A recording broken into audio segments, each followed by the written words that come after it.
There's a woodyard apparently in a place called Selham, which is between Petworth and Midhurst in West Sussex. And they've got some chesswood offcuts. I think they're a fencing firm, but they have a whole load of bits of wood. Now, it's not completely seasoned, so they're not allowed to sell it in small loads. You have to buy it in large bags or wagon loads and then season it yourself. That's my understanding. I may have got that wrong, by the way.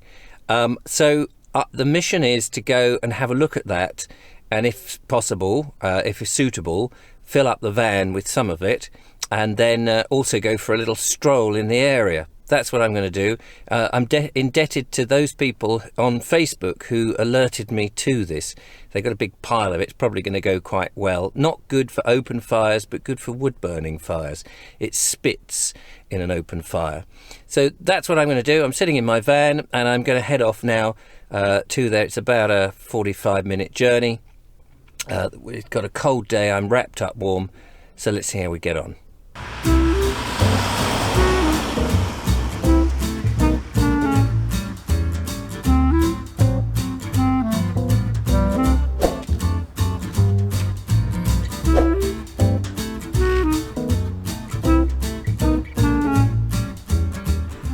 Well, I've come all the way over to Selham now, and just up the road behind me is where the woodyard is. Very nice people in there, and they showed me this great big heap of chesswood that was up to be taken, but the people who I'd been dealing with wasn't there, and the staff didn't really know much about it other than that, yeah, you know, help yourself and we'll take your money type of thing. And I had a look at the wood. It's 20% full of moisture, so it still needs to be seasoned. That's a bit of a problem because it means I've got to store it somewhere. And it's all in different sort of bits and bobs, and it's about scrabbling up and filling up a bag and then measuring it out and putting it in the van, and it all became a little bit awkward. So I made my excuses and I have left. So I thought what I would do now, I mean, I think it's just too much effort really for the money. If it was free, that would be different, because then I could store it. It won't be ready for another year, I don't suppose. So whilst I'm always on the lookout for wood, I don't think this is going to work for me, sadly. It's a shame because there's a lot of it. So what I'm going to do now is I'm going to try and find, I looked at the map and there is a little circular walk, so I thought I'd just try and work out if I can do that. So I'm starting here down on the road, I guess towards Selham. There's a little river. I don't know what the river is. I'll have to look at the map and see what that's a river is called, and see if I can find a walk.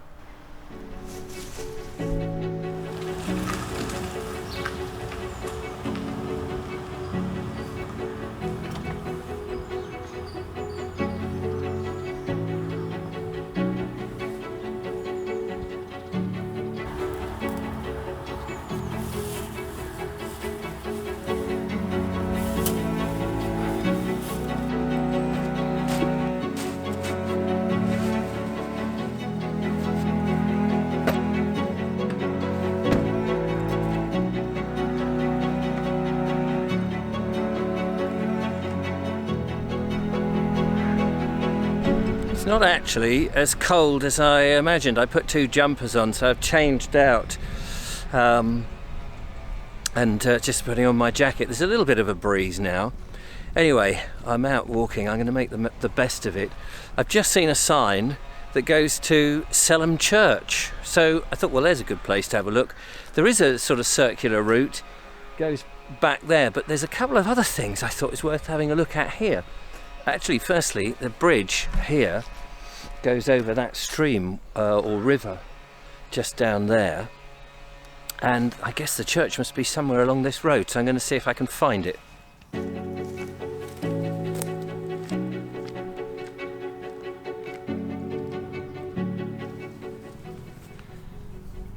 And there it is. It's a wee little church, I have to say.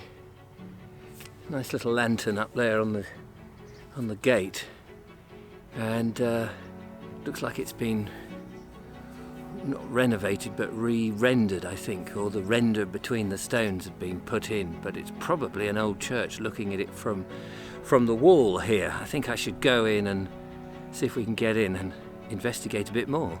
It looks lovely.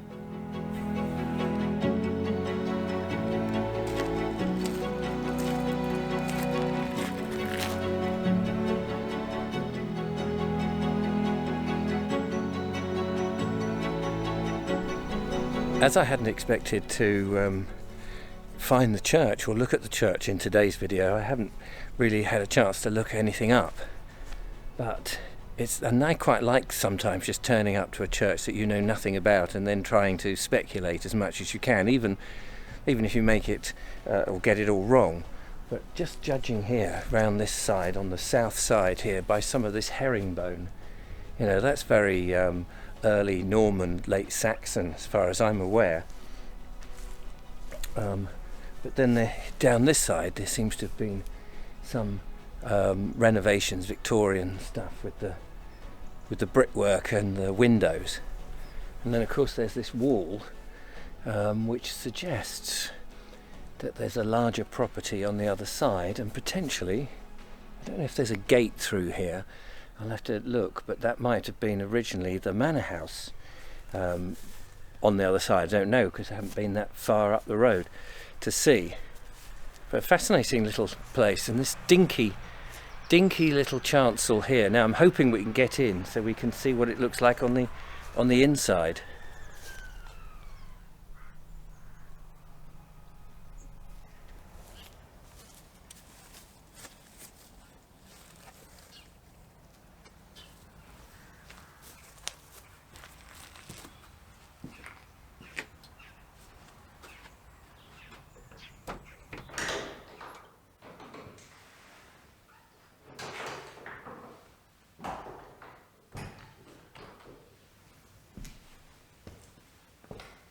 It's certainly a dinky little church. You probably get about 50 odd people in here, I think. Not too many. Excellent and rather lovely stained glass windows. You can see that the Victorians, I think, have come in. It's got that red and black checker board effect on the tiles on the floor. It's been renovated, I guess, at some point in the 19th century. I'm just guessing, but some of the original carvings here, for example, on the chancel arch, these do look, well, I'm imagining that they're Norman, but possibly Saxon, I don't know. Selham itself, I don't know anything about, but it's halfway between Petworth and Midhurst, and a little to the south of the 272 on the road there, and it's a tiny little hamlet of a place, really. But of course it would have had its church, as it has. It's got its church. Oh, I hadn't realised there were lights. They've just dropped off as I came up into the chancel. Fascinating. It's got this massive arch here. If I just pan the camera there, you can see one aisle to the left. So I'm in the nave, which would have been the original nave. It's got a chancel arch, which is quite tall. And then this diddy little southern aisle with this rather huge archway here. So it's I don't know, 1100s, something like that, possibly, end of the Saxon period. I'll have to look it up, and if I do find out, I'll put it on the screen. It's St. James's. I saw the dedication, and there's one bell. Oops, sorry about that. There's a little bell cot. There's a little bell cot up above with one sally and rope that leads up to basically a little chime, I suppose. Absolutely amazing. And on the walls, some dedications to, or memorials, I suppose, to various benefactors, I guess. That's interesting.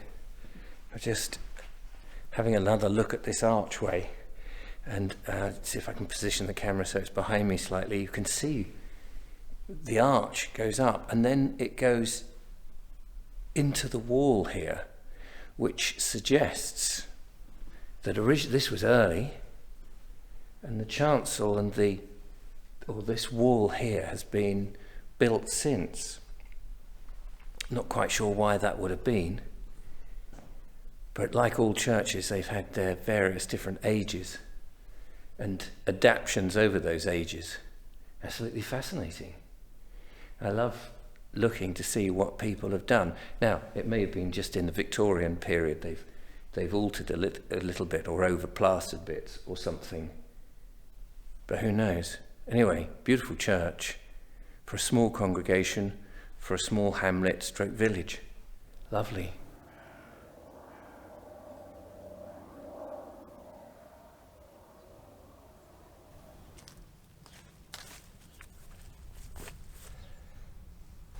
Running parallel to the back end of the church, I suppose on the west end, is this little footpath. So I thought I'd have a little wander down here and just see where that goes. Totally exploring this is. Got the church over there behind me, if I can swing that round, and this little path between two hedges. So let's just find out where it goes. Lots of large properties around here, of course, being in the countryside, and I've seen nothing but tractors with trailers on the back, so a lot of farming stuff going on here.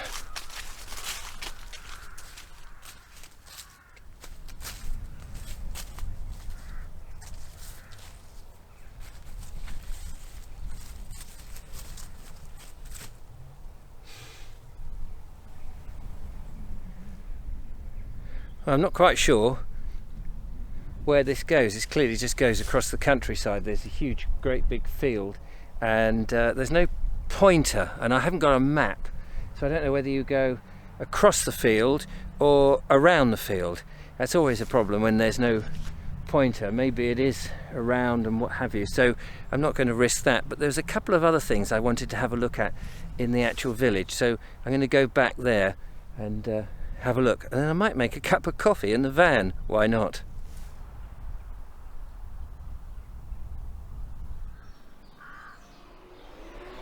Back at the village now, isn't it? It's a funny old world.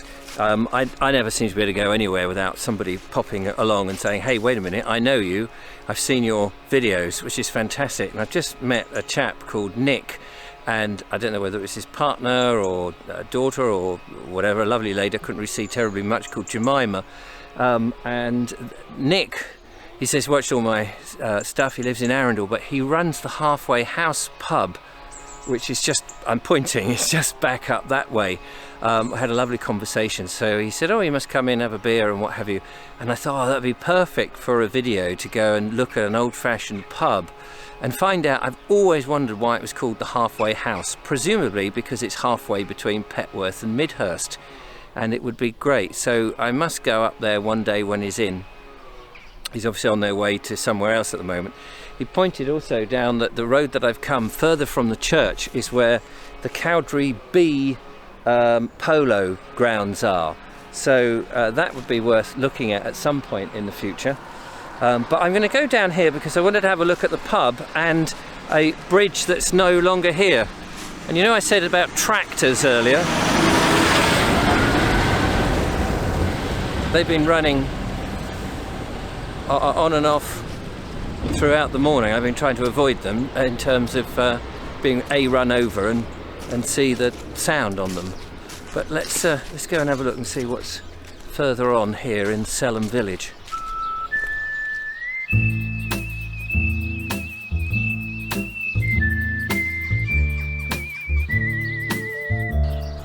There's a public footpath here that goes straight through Hurlan's farm, and there's some beautiful, beautiful old barns and buildings, farm buildings here, absolutely gorgeous, made from local sandstone and brick and I guess tiles as well, and then a bit where the cows are feeding, where they've been brought inside.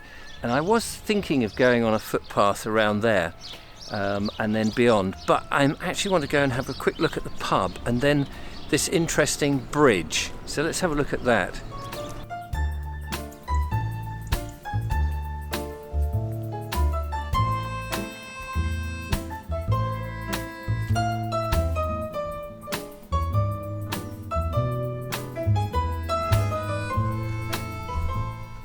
It's the Three Moles. I have a vague recollection, actually, when I saw the title of the Three Moles, that I've been in there many years ago. Many years ago. I just can't really remember it.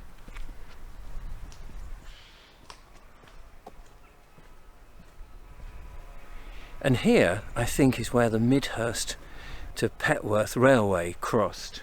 This is a bridge that's no longer here, and I don't think you can get up to it. It's probably quite private, on private land. But I think that's the old railway crossing, and that it would go that way to Petworth, and of course the other way to Midhurst.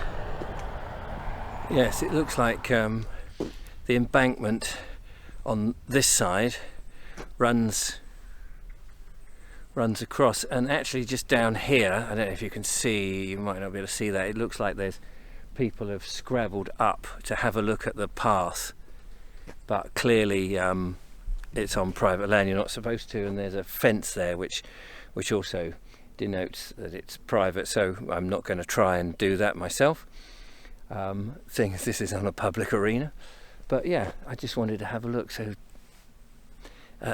I don't know whether there is any access point, public access point along the old railway there. That I wonder if that was part of the Beecham's Cuts, or whether it closed before that. I know that there'll be some railway buffs out there who will know these things, and perhaps they can leave a comment, which will be great. So I'm going to go back to the van now and perhaps have a cup of coffee, because although the sun is out, it is quite chilly. Kettle is on. I'm back in the van, as you can see, and I've got some coffee here which I'm going to put into this little cup and have a little black coffee and some biscuits. Don't tell anyone, they are chocolate biscuits, so I shall break into those if I can work out how to do that, and have a little break before I head back home. In the van I've got these old wood bags that my normal wood is delivered in, because the original plan was to go to the wood yard, look at this wood that I was going to get, put them into the bags, but it just became a bit too complicated.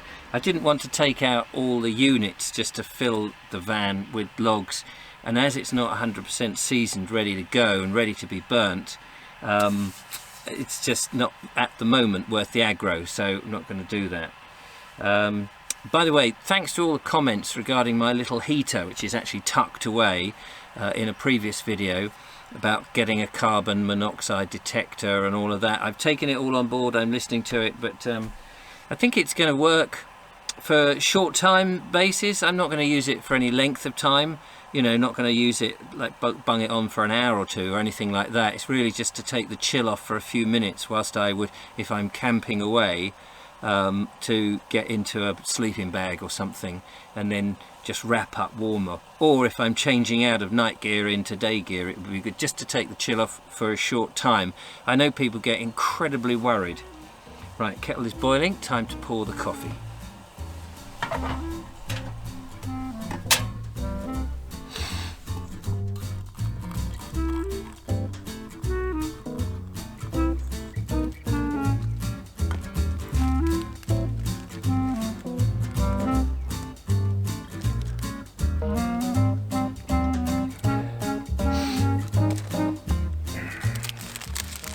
There is nothing nicer. I mean, there are obviously a lot of nice things in this world, but there's something very pleasant about finding a spot,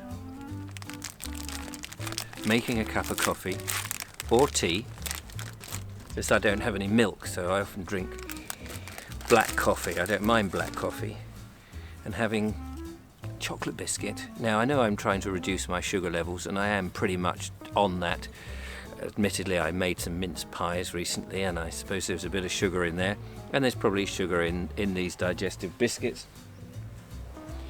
But I don't eat sweets, and I don't put sugar in coffee or tea, and I don't eat, you know, many of the naughty things. So these are treats. So that, as I say, it's just one of the pleasures of life, really. Finding a bit of sunshine, finding a bit of ruralness, and enjoying it while you can.